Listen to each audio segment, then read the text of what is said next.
welcome everybody again, Dr. Willie Jolley and my beautiful bride Dee.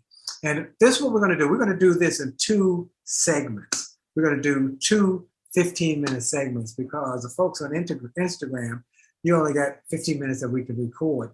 And then we have, then you can jump over to Facebook Live or Instagram Live to get the rest of it. So we're going to do it in 15-minute segments. So welcome, welcome, welcome to everybody.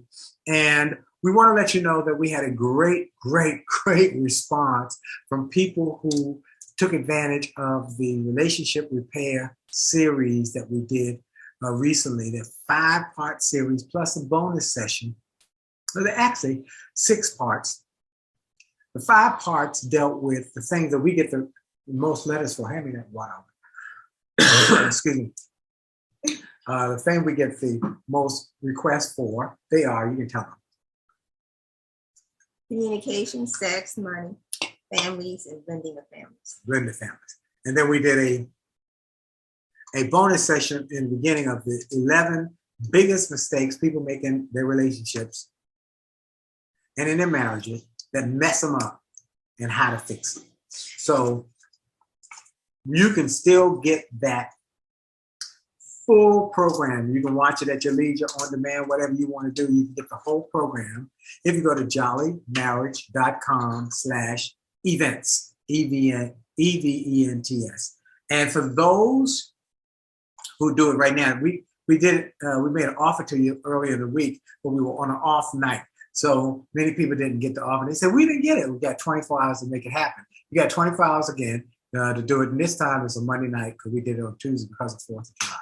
So you get the digital download of this Make Love, Make Money, Make It Last live recording for a 2-hour live seminar. You get this free and that's a $40 value.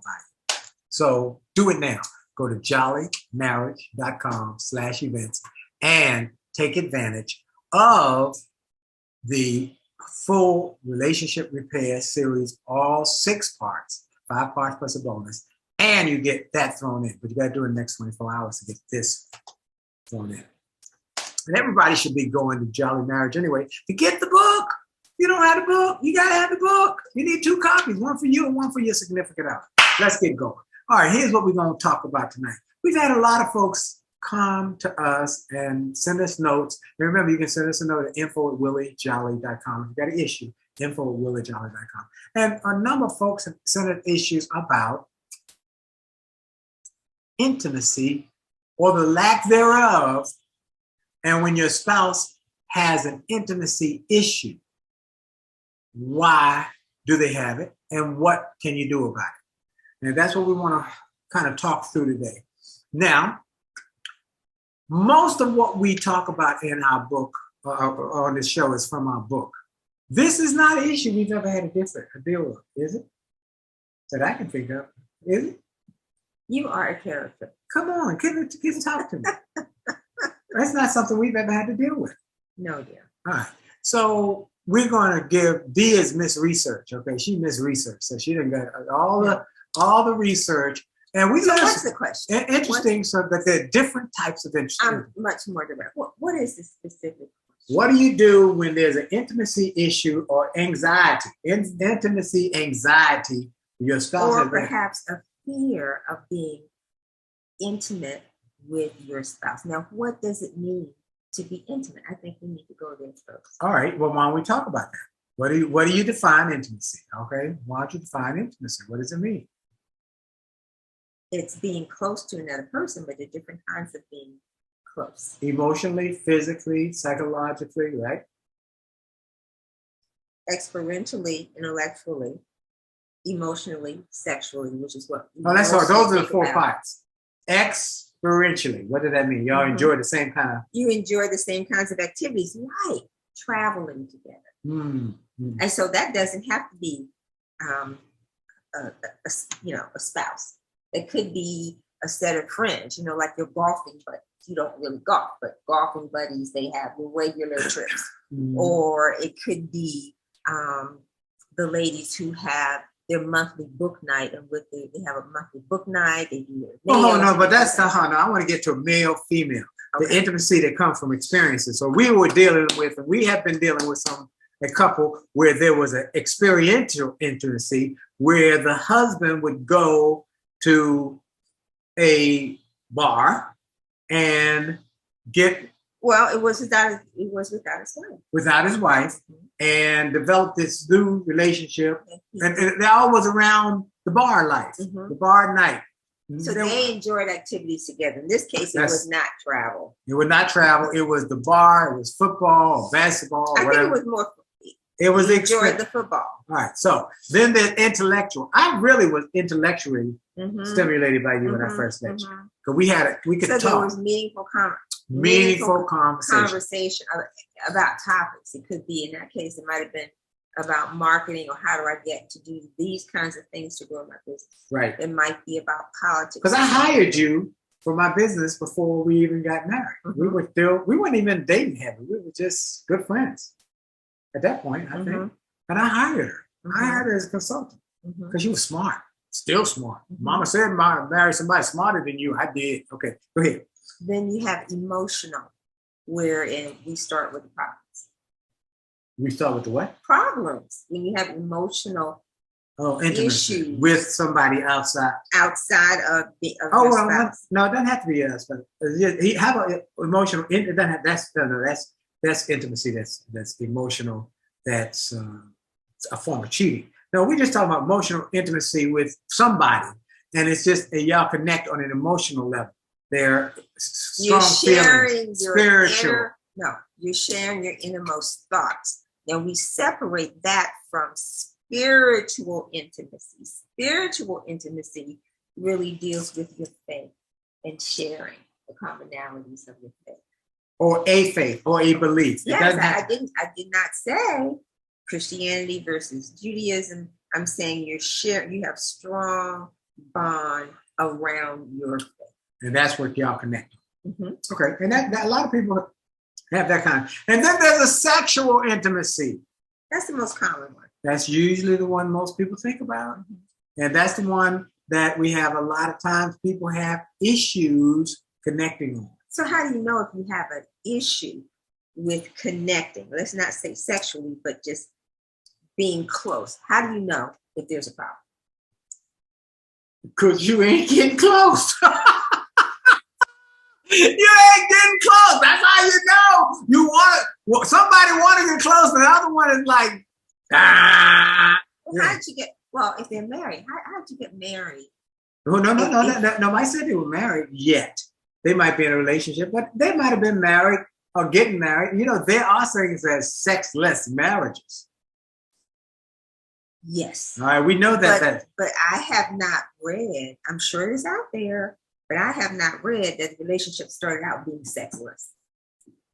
In instances that I have read about sexless marriages, there are things that cause it, not that people enter into. I'm not saying that it doesn't happen, but much of the research that I've read talks about a sexless marriage in terms of it being because one might have had an illness that prevents them from. Well, they had some illness, but there might have been also. So whatever that intimacy, there's an anxiety about intimacy. Some people. I did hear about one person who said, "I'm going to save myself." This was a man. I'm saving myself for my wedding. Well, what's wrong with that? Nothing's wrong with that. But that was his excuse because he had anxiety. How do you know it wasn't an excuse? Because on the wedding night, it came to the fore that it was an excuse. So the wedding night, it was, okay, wasn't nothing happening. And she said, what the heck? I was going along with this concept. And then nothing. So it could have been sexual intimacy anxiety. Maybe they had performance issues, or they had concerns about performance, or they felt they couldn't hold up. So if they had concerns about performance, that could cause the fear of being close. That's correct. So there are a lot of causes. Let's go through some of the causes. And look, we got a couple minutes for Instagram. Remember, Instagram folks, you can jump over at the halfway point, because that's all we can get Instagram to, it allows us to do, is 15 minutes. You can jump over to Facebook Live, Instagram Live, and get the rest of it, okay? So before you jump off, we want to make sure that you know that we are inviting everybody to make sure you share this with your friends and your family members, because we got people all over the world now who are tuning in. So we want to thank y'all. Y'all are the ones who get that. So how do you have, what symptoms? How does it manifest itself? Right. If you have, or you're in a relationship where someone has fear of intimacy, how does it manifest itself? Right.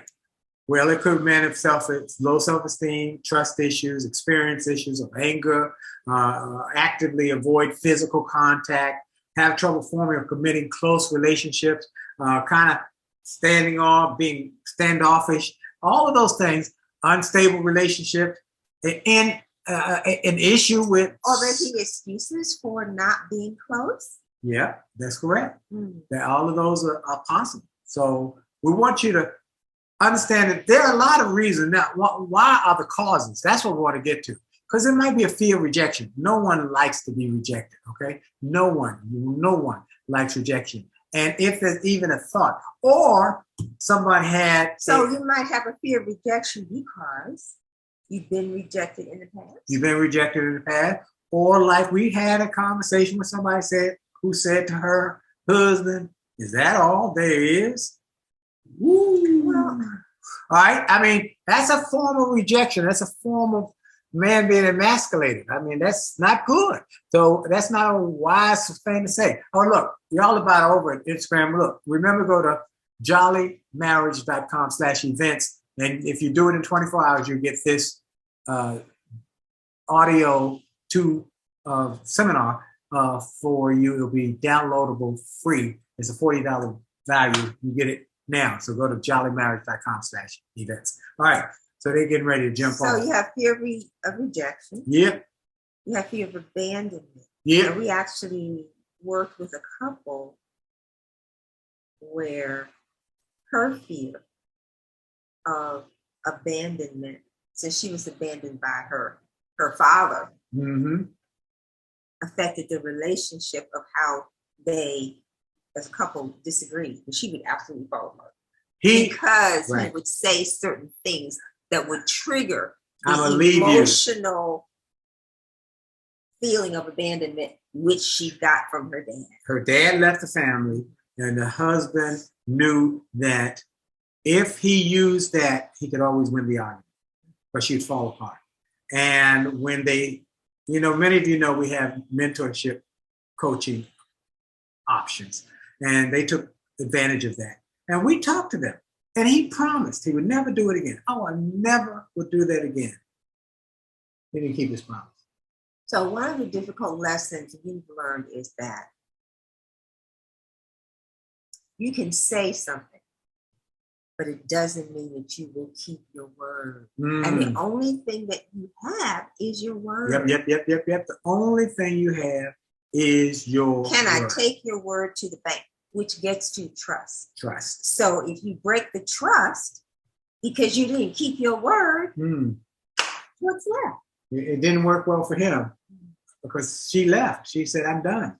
And we really worked hard. He asked me, could we fix it? I said, "You didn't keep your word.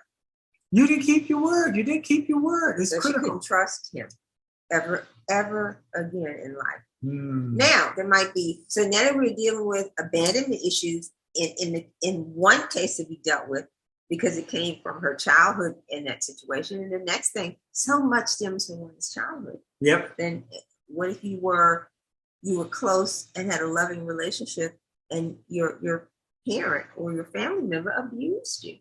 So does that suggest in your mind, if I'm close to, I love this person, I'm close to this family, I'm close to this person, that they might hurt me? So I've got to always leave some little wiggle room so I can get away. I can't trust 100%. Well, a lot of people have been hurt and they stop trusting. And as a result of that, that hasn't had a long-term impact. So it could be some sort of abuse or some sort of trust issues, or it could be verbal abuse, physical abuse, parental neglect. We don't know. There's so many things, but how do you get past it? That's what I want to get to. And what we want to do is talk about how you get past this fear and anxiety of intimacy. So first you have to be sensitive to it and know that there's something there that you know something. You have to be honest with yourself. You have to say, there's something not right here, something not working right, and I got to actually come to terms with your fear of intimacy, your anxiety, how you feel. Does that mean you have the 4F conversation? Does that fit in? No, this is for you. No, this is for you personally. This is me. I got to say to me. Okay, so first you have to be honest with yourself. The alcoholic does not become well until they first say, I'm an alcoholic. And one of the things that AA and any other Alcoholic Anonymous, Drug Anonymous, Narcotic Anonymous, Overeater, they have to come to the meeting and sit down and say, hi, I'm Bob and I'm an alcoholic. Because if they deny that, they can never start getting well. Okay. So you got to say to yourself, it takes personal courage to say, I got some intimacy issues for whatever reason. So I was abused, somebody let me down, I was neglected, I was rejected. And I don't want to be hurt anymore. Can you assure me? You got to think through that. They're like, can you assure me that if I give you my whole heart and I'm fully committed, that I won't be hurt? Ooh, that's good. That's good, Dee. That's good. And one of the things we talk about in our book is the next recommendation, which is communication. Communication. How you have to talk about it. Talk about it to your spouse. Talk about it to your mate. Talk about it to your significant other. I've got some issues that I'm working on. I've been working on issues for a long time with this woman. I was sloppy. I had a tendency to be a little late. I grunted. That was a grunt in my a wee bit. Okay. I had some issues. But we didn't have intimacy, emotional issues like what we're talking about. No, we didn't have that. But I'm just saying, I had to come to realization I was sloppy. I get it. Okay. I had to. And we talked about it. We communicated. You said you weren't comfortable. So we had to be willing to open up. Had to be willing to not keep it all bottled up inside until you explode. Right. Correct. Right? Yep. And for one who is more of an introvert than somebody who talks all the time about anything, he goes to the wall and starts talking. That can be very hard. But I worked at it so that I could say, that doesn't work for me. And let me explain why. That was a lot. Speaking of that, I got to do a little side. I got a call this week from someone who was reading the book, actually listened to the audio version. And they said, in your discussion, you mentioned that your wife gave you a treat if you cleaned up. And so my significant other and I are sitting here saying, what's the treat that she? You're kidding. Yeah. What's the treat that she gave you? Would you be willing to indulge so we can? I said, oh yeah, I'll tell you what the treat was. Sex. Lots of sex. You mean they were like, is it chocolate? They didn't know what it was. Really? What was it? There's some food. What food I like? Well, no. I think the question becomes, what is it that turns? That's what I was going to say. Spouse or partner on. Yeah. What is that? So if it were food, then I would have to prepare. What is that? Fried chicken or something? Well, you had to prepare something I liked back then. Yeah. Okay. And what she would do, but that wasn't, that was good. But she was always kind of health, except when the kids were little. But once the kids got older, she got health minded. Once I became aware of, as you grow older and wiser, that your health is the only Speaking of, look at her glasses, everybody. Look at her glasses. A square and a circle. Yes. All right. So. And the more knowledge that you get, for example, high blood pressure runs in my family. Okay. So I'm diligent about what is causing high blood pressure. Do I have a tendency to have it? And that was many, many years ago. I changed my diet. She did. She did. And I only ate a little bit of meat. Now meat is only like a condiment now and then. So I'm a cheating vegan. You're not even meat, fish or fowl. But the more I read, the more comfortable I became in why I needed to change my diet. But you thought you changed your cooking too. But anyway, it wasn't food. It was sex.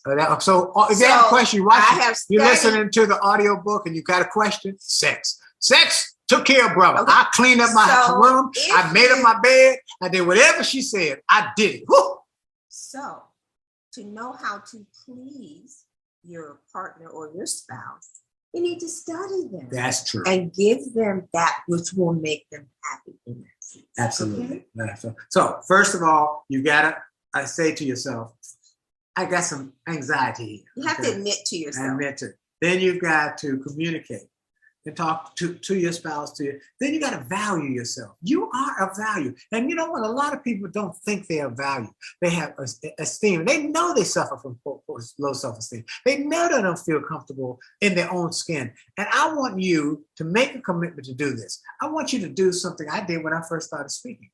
I went to the mirror every day and said, there's greatness inside of you.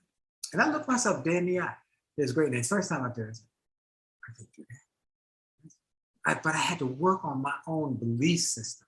You have to build your belief system just like you build a muscle, just like you build your thinking. You got to work on your belief system. So you're valuable. I would add to that. Yeah. If you're suffering from low self-esteem, you have to talk positive to yourself. Yep. Yes. But what else are you putting in and reading? Who are you around? In some instances, you have to let some people, there's a word for that, it's a fancy word for that, where you let some people just go.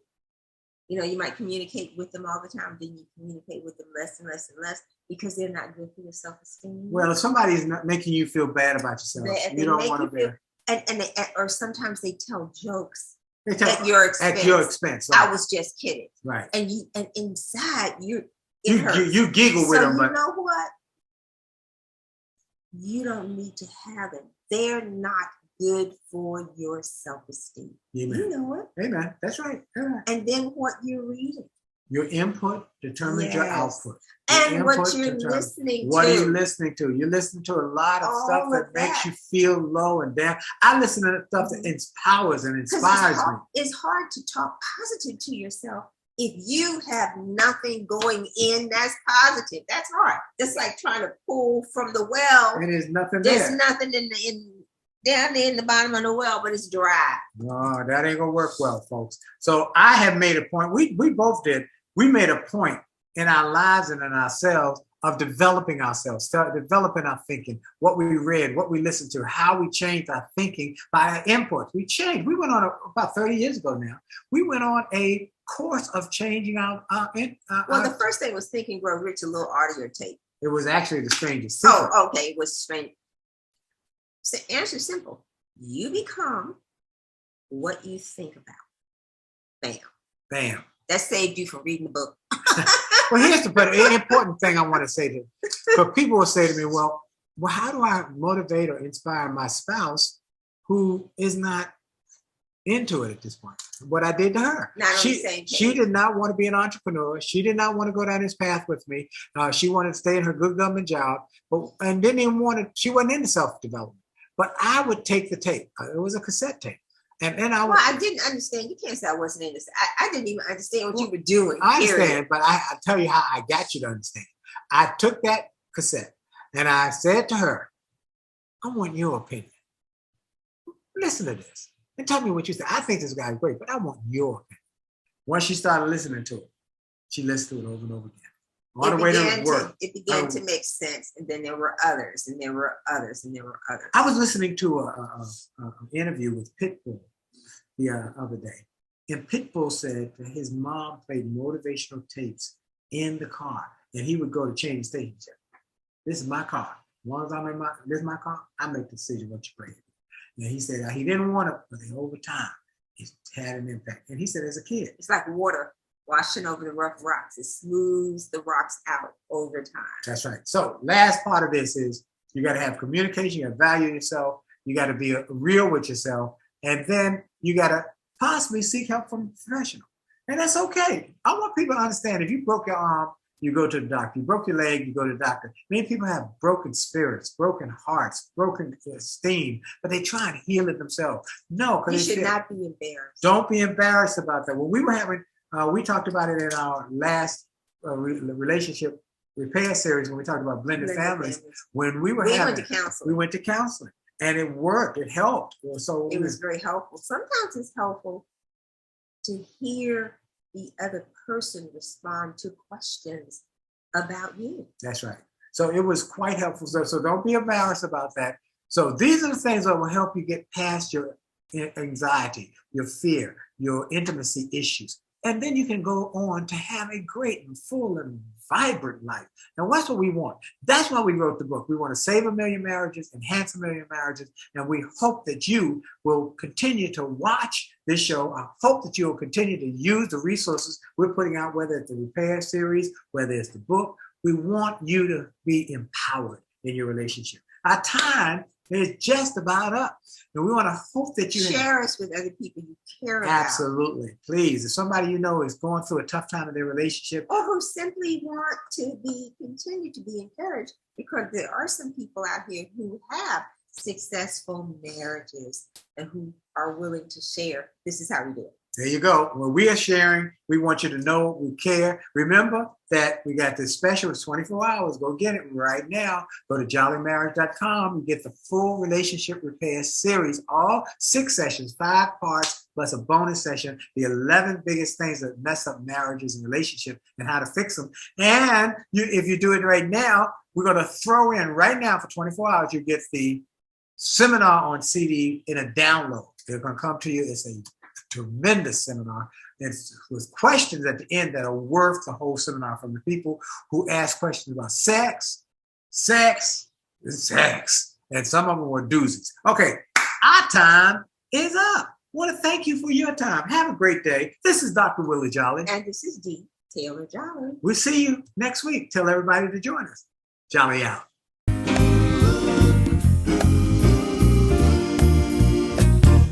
Why do birds suddenly appear every time you are near? Just like me, they long to be close to you.